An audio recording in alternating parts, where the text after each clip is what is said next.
let's get into the Cooley's rundown. Cooley, let us know what's going on in the world of wrestling.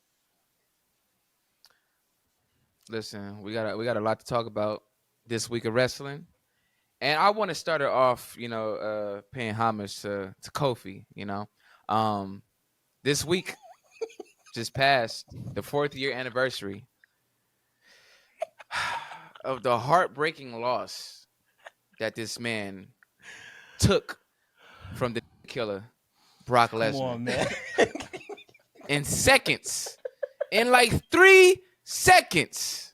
4 years later, it's 4 years later. How do we feel about this decision? Me personally, I hate it. Not saying that the decision was wrong, but 3 seconds. Come on, man. He deserved like a good 2-3 minute match. What is we talking about, man? My guy couldn't even get a punch in, man. I was at the show with my homie, man. I was at the show. Place went quiet. It was crazy, dog. My guy was like, F5, done. Crazy, man. But what do you guys think, man? Touchy subject. I'm gonna let you take that, Sylvan. Hey, I'm scared. I'm scared. Hey, I'm scared. The reason this is so crazy, by the way, is because we have had this conversation off air, and this is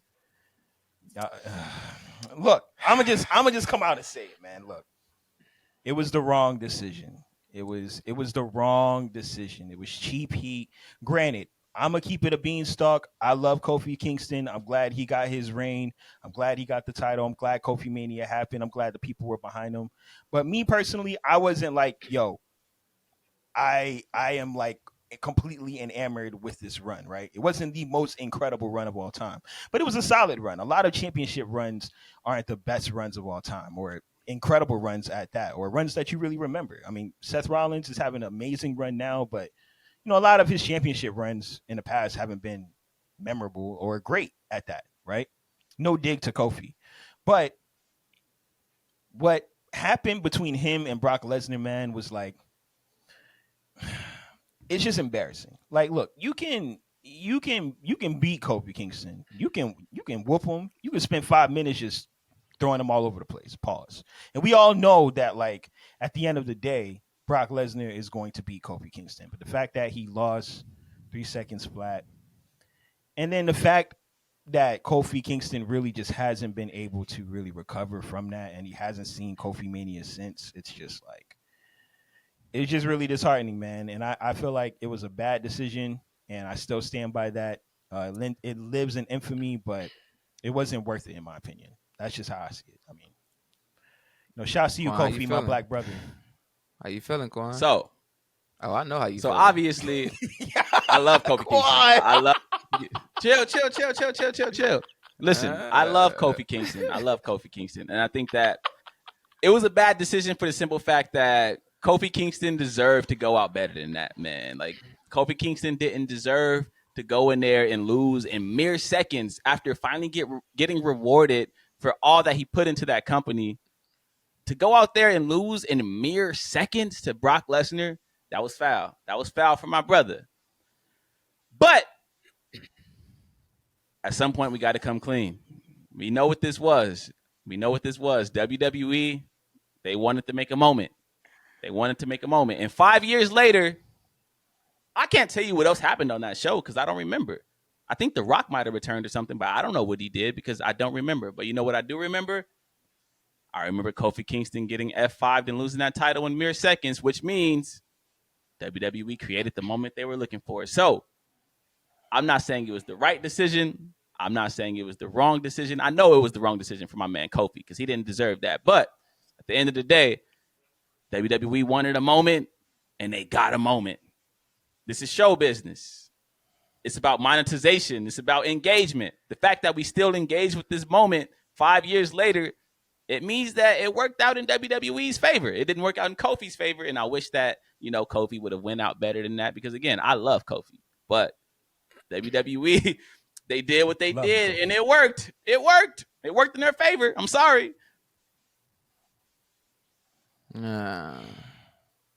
We love you, Man. Kofi. Yeah, we Sorry. love you, Kofi, We're man. really sorry. We're sorry, man. Hey, man. I mean, but speaking of our Black Kings, I'm gonna take you guys on a roller coaster ride. All right, we going up. We about to go up. We about to go up. So, Trick Williams defeated Dominic Mysterio for the North American Championship. Right? Right? Oh, here's the curve going down. We're going down right now. He lost it right back to him 2 days later. What are we doing? What's going on? He didn't deserve that, man. What was the point of that? Now, see, I so don't the thing understand. is, with this Kofi Kingston situation, like, even though we were pissed about it, I was upset about it, but like, I understood it because at the end of the day, WWE wanted to make a moment and they got a moment. This Trick Williams situation makes no sense because they didn't make a moment. They made nothing. He won the title and then he lost it 2 days later. It made absolutely no sense. They didn't get a moment out of it. It was very unnecessary. If that was the case, he shouldn't have won the title in the first place. What was the point of that? They did our brother dirty. I feel like they did him worse than they did Kofi, to be honest. Like, what? What? Why? Yeah, I don't know, bro. I will say, look, definitely don't agree with this decision, but it does seem a little reactionary, and I'm hoping that the reason this is happening is because Trick is being called up to the main roster. And I mean, that's just being real. I think Trick is impressive. He's like 6'7" or 6'9".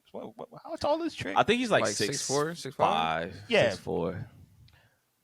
Yeah, 6'5". I mean, he comes out and the crowd is just, you know, whoop that Trick. Like, everybody's talking about him. Like, look, look, man. At the end of the day, this guy is really over, and I think maybe somebody from over at WWE, maybe Vince is taking a look and being like, whoa, whoa, whoa, hey, what's going on over there? And probably wants to bring him up. We also saw Trick on Raw not too long ago, which took me by surprise because we haven't even seen Carmelo on Raw. I would have thought Carmelo would have been on Raw. Melo was on Raw once. He wrestled Finn Balor, and it was a decent match. I don't remember. Pretty solid. I don't remember. You know what I'm saying? But I remember Trick on Raw, and I was like, dang, Trick is on Raw before Melo? I mean, that's crazy. That's not the case, clearly, because I just didn't remember. So, I mean, I think the switch in the title was because they're like, you know what, let's get Trick on the main roster, or find a way to get him on and, actually move this upstream. That's how I feel, but I could be wrong. I don't know, but either way, if that's not the case, if he's not coming to the main roster, then I don't know why they did this. This was just pointless. stupid. It's just Super dumb. pointless. Just had him man. lose to Dom in the first place. Stupid. Right. Dommy. But speaking of that North American Championship, I know you guys know that Mustafa Ali was supposed to be, competing for that championship at No Mercy before his shocking release. I'm gonna just put it like this, man. They've been doing Ali dirty for so long, man. It's crazy. I remember he was replaced by Kofi back in 2019 at Elimination Chamber for because he was injured. I remember he was supposed to win a Money in the Bank, but Vince McMahon literally changed his mind before the match. I don't know what Vince got against Ali, but it's crazy, bro. He been doing dirty for years, man. So him getting dropped, whoa, him getting dropped before No Mercy is insane. He could have been champion, man. Now, I will say, what if he didn't get dropped? Do you guys think he would have won? I mean, so apparently, would Dom still get the title right back? So here's my theory. My theory is that Mustafa Ali was going to win that North American Championship and probably hold it for a while. But because he got released so abruptly, they didn't really know what to book in creative, and they just said, you know what, let's just go with the next man and let's put the title back, let's put the title on Trick Williams. So Trick Williams wins the title. But then they realized, you know what, we didn't really have plans for Trick being the champion because our plans were geared around Mustafa Ali. So let's just undo this and put the title back on Dominic Mysterio. And that's my theory. I don't know if that's how it actually went down, but that's just how I'm assuming. But at some point, man, we just gotta give our flowers to Mustafa Ali, man, because he's been through so much on this main roster. Like you said, he got replaced by Man. Kofi, and then Kofi Mania happened. That could have been Ali Mania as easily as it was Kofi Mania, but he got replaced by Kofi. And then he was supposed to win the Money in the Bank briefcase, and Vince changed his mind at the last second, had Brock Lesnar win it. It's like, yo, why are we doing Mustafa Ali so dirty? And then he got released while he was in the middle of a storyline. Like, come on, man. What did Ali do? Yeah. Who did Ali piss off? I'll tell you what he did. I'll tell you who he pissed off. Who he I'll pissed tell you off? exactly why Ali isn't where he was supposed to be at. He pissed off Vince McMahon. Ali was standing up for himself, man. And you don't do that in WWE. You don't do that backstage, man. Vince McMahon was giving this man some of the worst gimmick ideas of all time. And Ali wasn't running with that. And Vince, from that moment on, was like, nah, I don't rock with this guy. Because the way Vince moves, man, like he wants to see if you have the ability to take whatever he gives and make it into something more. You know, when we look at the New Day, right? New Day was trying to come in, and initially they were like, we're going to come in on some like black militant stuff, you know, taking over, you know what I mean? Basically Nation of Domination type vibes, you know, off that, right? You know what I'm saying? Like, that's what they initially wanted to do. And then Vince was like, pastors, we're going to make you gospel pastors. And they were like, all right, I guess we'll figure it out. And then they got it over. They got it over in the craziest way ever. They took that whole gimmick and ran with it, and made it their own and got it over. And that gained Vince's respect because he took an idea that he had and made it into his own. The Undertaker. I mean, he had the Undertaker back. A lot of people don't know, but the Undertaker back in like the early 90s was a terrible gimmick. It was just like, what is this? But Taker took it and made it his own. He made it valuable. I think Ali ran into a space where he didn't want to be represented a certain way. And Vince was just like, all right, well, if you ain't trying to work with me like that, well then, whatever, we'll give you some stuff, but it ain't about to be, you ain't about to get the priority around here. I don't care how good you are, because Vince is about that respect, man. He wants to see if you can take what he can give and make it something more. And if I don't think Ali was willing to represent himself in a way that Vince wanted him to represent himself in. You know how Vince be giving up them terrible gimmicks, especially around race. It can be tricky, man. So Ali, you the greatest, man. For real. Shout out to Ali, I'm glad. man. I can't wait to see what you do next. Yeah, for real. Shout out to Ali, man. Now, Mr. 5-Star Dave Meltzer, he's reporting that a lot of ex-WWE talent feel moving over to AEW was a step down. Ooh. And are waiting to jump back over to WWE. Now, who do we think that ex-WWE talent is? I'm going to say Billy Gunn. That's mine. Get out of here, man. It's not Billy Gunn. Look, we all know who this is. Not. Let's just be honest. We know Malachi Black, aka Aleister Black, is one of them, but we got to come clean. Yeah. Buddy Matthews sees his girl Rhea over here running around with Dominic Mysterio, holding hands and kissing him on his cheek, and he like, you know what? He wanted to come home and get his girl together. He's tired of being over at AEW and just having to watch his girlfriend run around with this dude. If I was Buddy Murphy, I would want to be back in the WWE just so I can keep tabs on my shorty. So I'm willing to bet that Buddy Matthews is one of those. And I also think that Miro is one of those. And Andrade. Because Andrade literally tried to get fired on purpose. Oh, snap. He punched Sammy Guevara in the face because he was trying to get fired. And Tony Khan pretty much told him, we're not firing you because we know what you're trying to do. So I would bet that Andrade is one of the main people who wants to go. That's him, crazy. Miro, Buddy Matthews. Oh. Yeah. Man, I'm pretty sure Andrade also seeing Santos and being like, that was supposed to be me. I was supposed to be Santos. You know what I mean? And it's just like, no, sir. I mean, look, I get it. I get why they went to AEW when they did, man. WWE was looking like a cesspool of creative poop by the time Miro and Malachi Black and all those guys either got released or just decided to move on. And the tides have changed. And I don't blame them. I don't blame any one of them, honestly. I mean, Miro, as bad as he was being booked at WWE, I think he's being booked worse at AEW. Facts. Buddy Matthews, I mean, it's kind of the same, quite honestly. I mean, he was kind of floundering WWE, he's floundering in AEW. Malachi Black it's really unfortunate because I felt like when he was about to actually start turning up at WWE, he got released, and it was just like, dang, like, what is this? And it's tough. You go to WWE, and then you go to AEW after that, and then you find out the guy who really believes in you is running the company now, and you got to sit here for like another 5 years and figure out when you're gonna get TV time and deal with the politics. It's tough. Nuts. It's tough. Nuts. It's tough. So I guess you guys don't think Billy Gunn's on that list. It's all Billy good. Gunn is But Billy Gunn making too much Smart. money over there Smart man. just to stand around and do Yeah, he scissor making me a bag. poses with his homies. So like, he ain't coming back.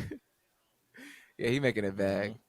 But yo, speaking of AEW, man, hey, they getting criticized. And that's because that spot that happened on Dynamite where Kenny Omega took an unprotected chair shot to his head. Oh my God, it was so insane, dog. I'm like, what's going on here? Now I want to ask you guys, is there still a place for these type of spots in pro wrestling? And I feel like we talked about this like a couple months ago. And it's pointless. Like, what are we doing? What are we risking? Like, stop it.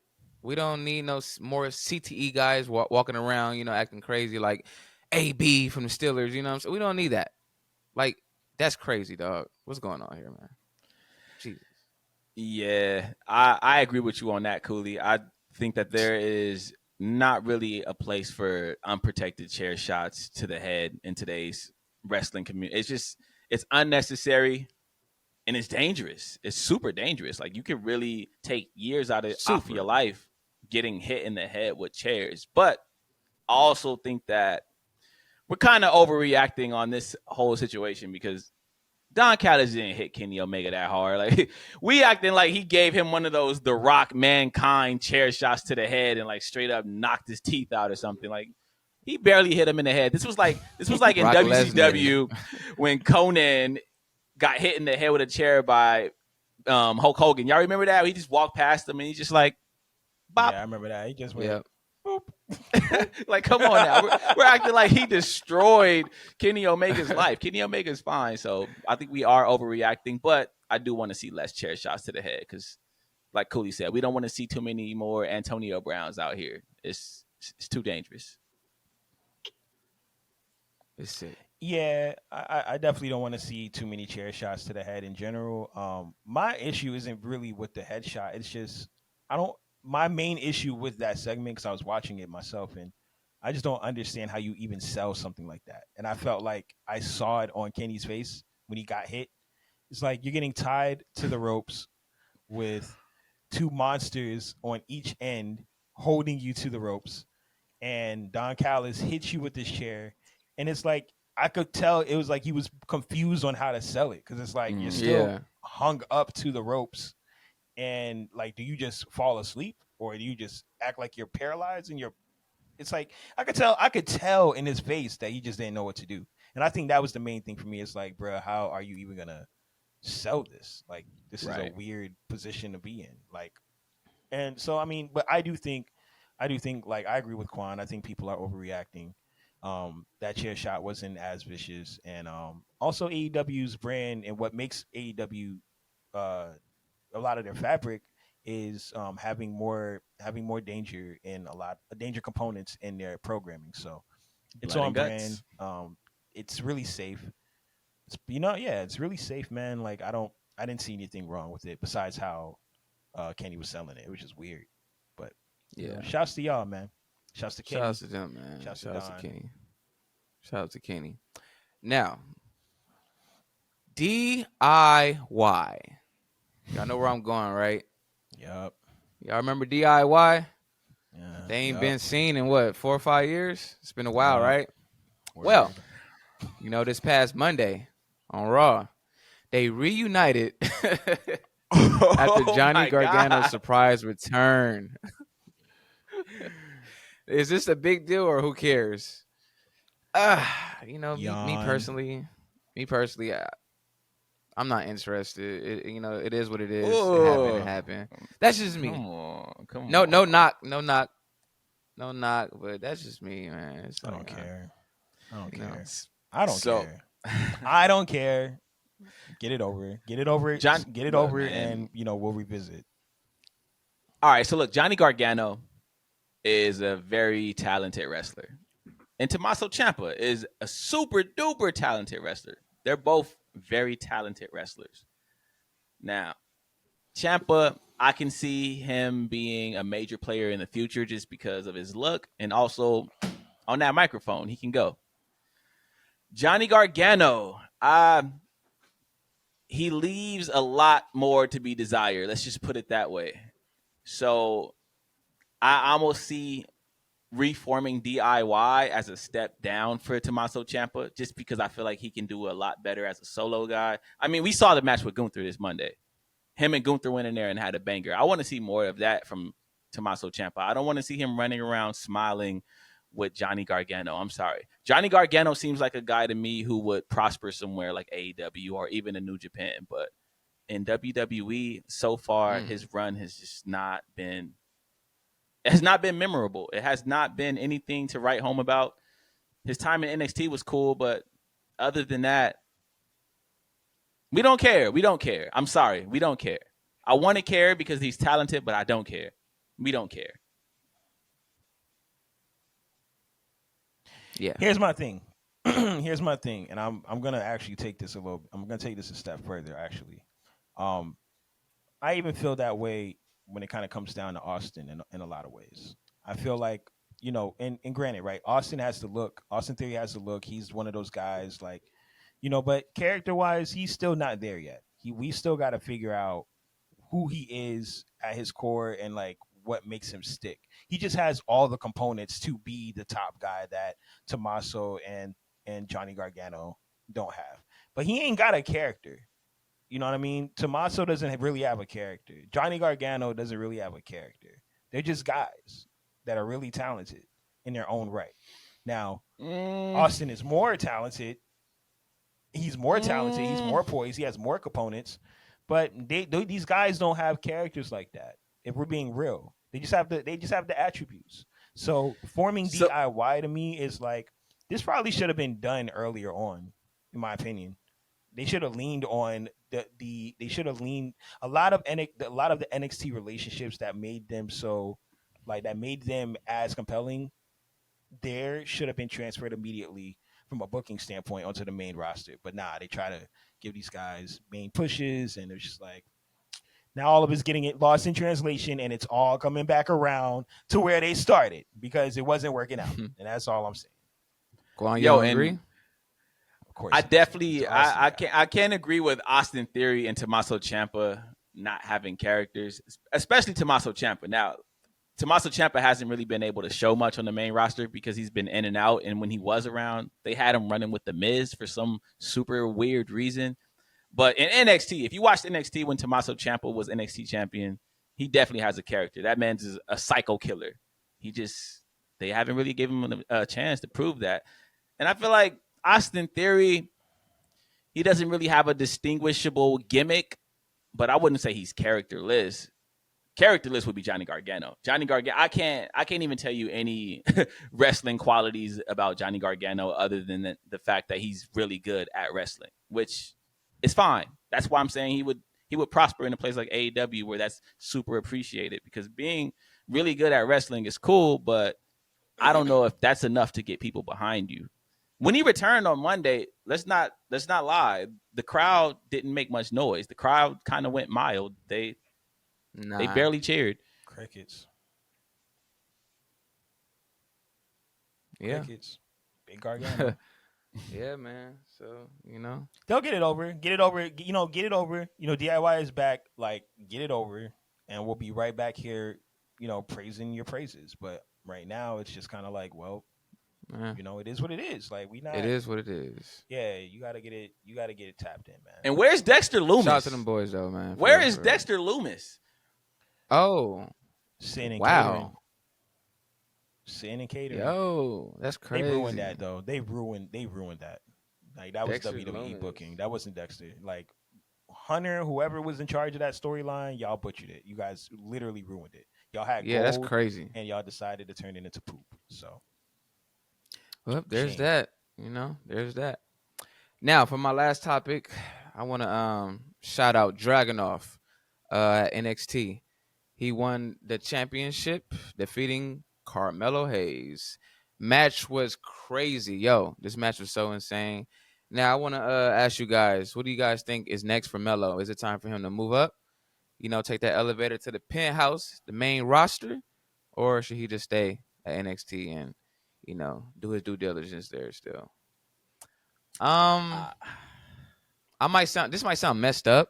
This might sound messed up, but I want him to stay at NXT right now, because I feel like it's booming right now. And I feel like the more people that's going to the main roster right now, it might get a little watered down over there at NXT. Who else they gonna have over there, Dragunov, Mello, Trick, it's a lot of them boys over there, Braun. man. They doing a thing, so Braun going crazy.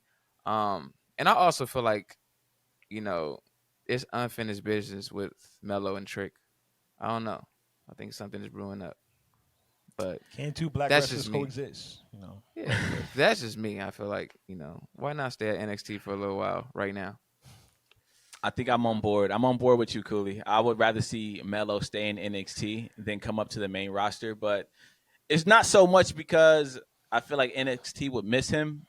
I just feel like there would not be a lot for him to do on the main roster right now because the main roster is loaded. It's stacked, and there's still so many guys that Loaded. are waiting for a push. Guys like Bronson Reed, Grayson Waller. Like, we don't have room to push everybody. And if Melo gets called up, he might just be sitting on the sidelines for a little while and not doing a whole lot.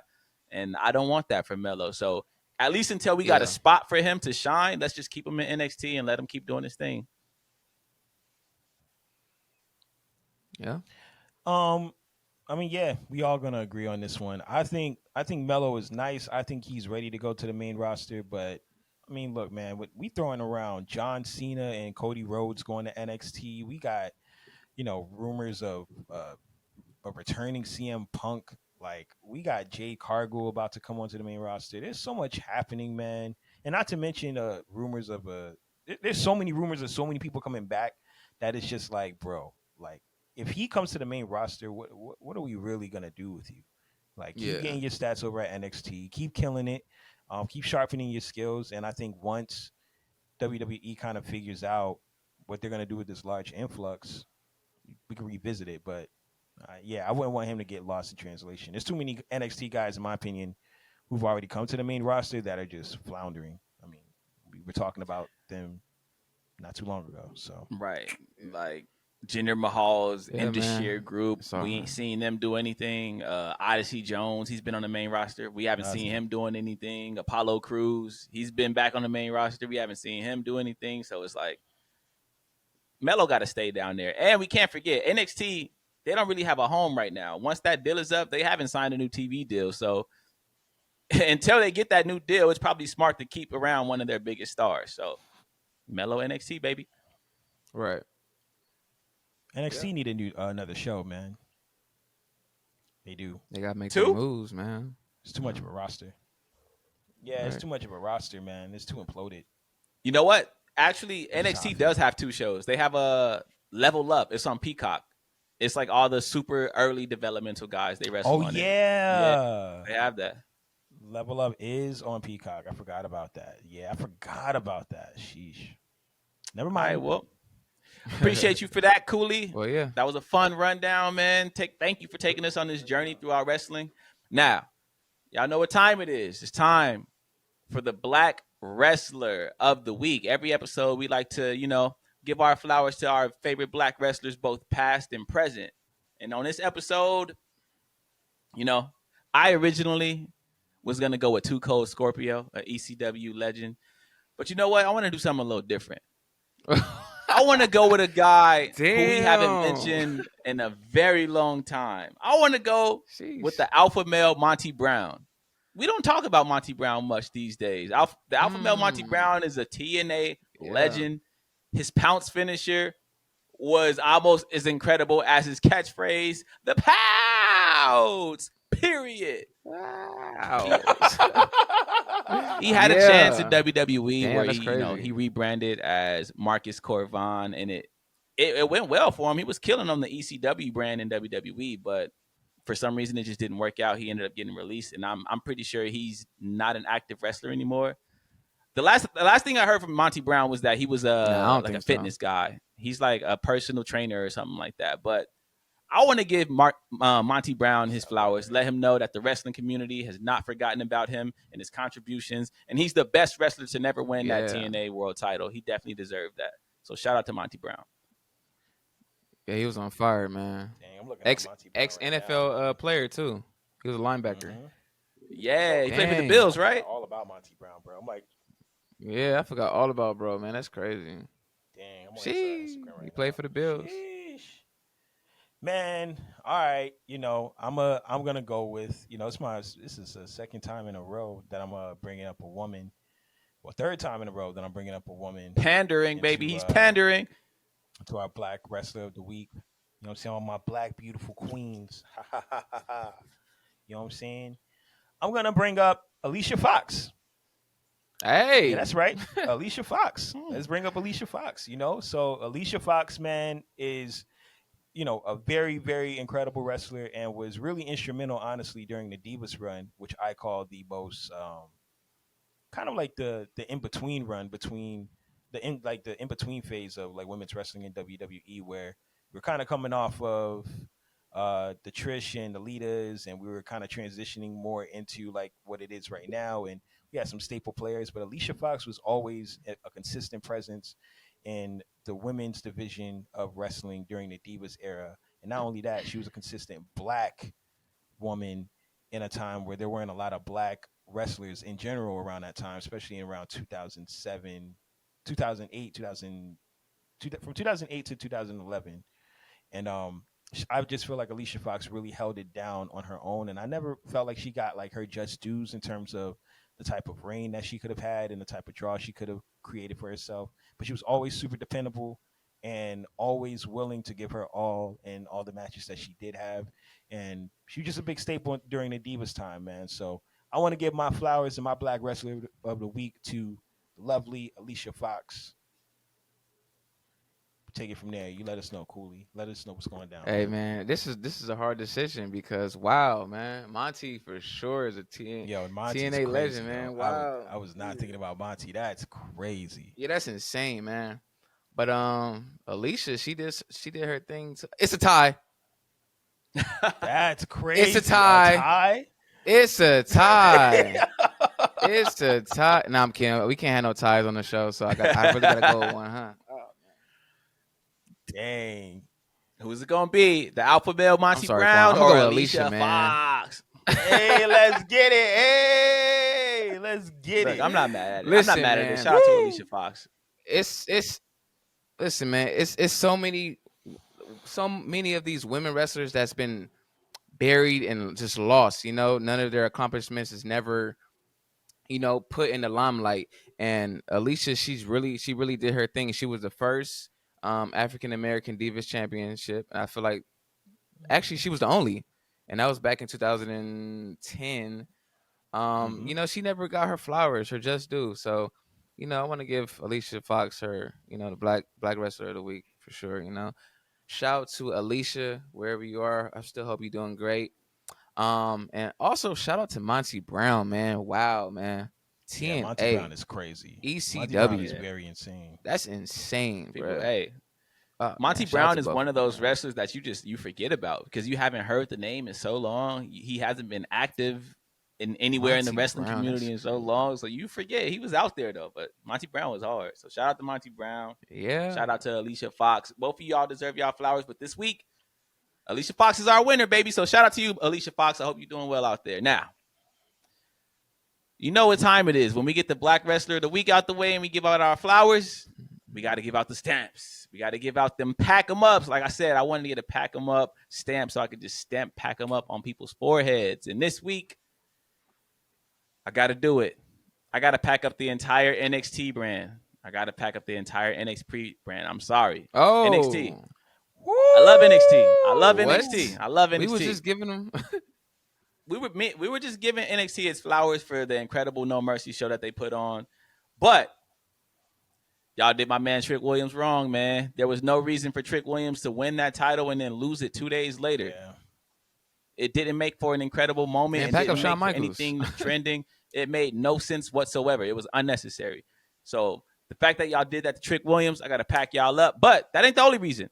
I got to pack y'all up for loading up this show next week with John Cena, Cody Rhodes, Paul Heyman, and Asuka. Because it looks desperate, man. I'm sorry, WWE. There was no reason for y'all to do that to AEW. Let AEW rock for 1 week, man. This is Edge's debut match in AEW. Just let him rock unopposed. Y'all ain't got to load up the show with legends like Cody Rhodes and John Cena. It looks so desperate. John Cena? Oh, bro. John Cena, the biggest star in the world, John Cena, you're going to put him in NXT to oppose AEW? Come on, Don't play WWE. fair. That was foul. That was foul. So NXT, I got to pack y'all up. But I love y'all. Sound like Shout Skip out to Bayless. NXT. It's my turn. It's my turn. What it do, baby? Oh Hey, man. I'm packing up. I was gonna pack up Kevin Nash for a third time, but I said, you know what? Let me Goddamn, man. let me run it back, man. Yeah, you know what I mean. He's signing a new contract with WWE. I don't know what that. Oh, looks like. apparently It's that was going Cap. down, so Apparently it was Cap. oh, that's What? Cap? Crazy. Oh my God. Well, I'm packing up one man, and that's Edge. Edge, let me talk to you, brother. I'm packing you up. What? Now, it's not because you're going to AEW. I'm very happy that you're going to AEW, man. I'm actually having a really great time seeing you at AEW. It's because you cut that gaslighting promo on my man Christian Cage, trying to remind him of who he was in the past. You know what I mean? Trying to bring up childhood memories, trying to make him come back to being a tag team guy with Edge as the lead and Christian as just the guy that's with him. You know what I'm saying? I'm packing you up. I'm packing you up for not seeing who your best friend is now. And that's arguably the best heel in the game. Arguably. Facts. You came in during one of his best runs ever Facts. and was like, hey, buddy, let's come back and be Edge and Christian again. And we can retire together. And you know what Christian said? Go fuck He said, yourself. Go fuck yourself. Go fuck yourself. Yeah. And I'm trying not to curse on the pod, but my God, what a way for my TNT champion to respond. Edge, you getting packed up for gaslighting my man Christian Cage, man. Play your position, baby. It's a new company. Fall in line. You know what I'm saying? On this day, you might see clearly, but not too clearly. You feel me? Hey, I'm seeing clearly. That's where I'm at with it, man. 2020. I am too. I mean, it's great television. Who you packing Guess up? it's on me, huh? Guess it's on me, huh? All right. I'm packing up a liar. Yeah, a liar. Hulk Hogan. I am packing up Hulk Hogan. Oh my God! Yo, Hulk Hogan has the most packups on this podcast, dog. We gotta start having like a pack 'em up count rate or something, dog. Yo, this man Hulk Hogan said there were talks of his son Nick Hogan to wrestle Shane McMahon at WrestleMania 39. Get the Bro, what is he talking about, man? who was having those yo. talks? Hulk I'm telling you, Hogan, we man. gotta I check up enjoy on packing Hogan, you up man. every We gotta chance check up I on him. get. Yo, what is he talking about, man? Nick Hogan and Shane McMahon? Yeah, pack him up. Pack him up. Put him in a You gotta box. check up on Hogan, man. Express, Hogan please. might have dementia or something. Like he might be going through Alzheimer's or something because he keeps lying for no reason. And it's like, what is the reason bro. for this? It's worse than Something LeBron. might be wrong with Hogan. For sure. Leave LeBron out of this, Yeah, man. man. Leave Bron Pack out of him up. this. All right, so and with that, we're gonna get out of here. But before I get out of here, listen, I need you to have 2020 vision like me, y'all. I need y'all to see clearly, and I need y'all to subscribe to this channel and turn those post notifications on because you don't want to miss when we go live. You don't want to miss when we upload because we here to talk and give y'all some horrible opinions, Sylvan. Some cool opinions, Cooley. And some incredible opinions from your boy Qwan. Know what I'm saying? This is Wrestling with the Homies, and we are out of here.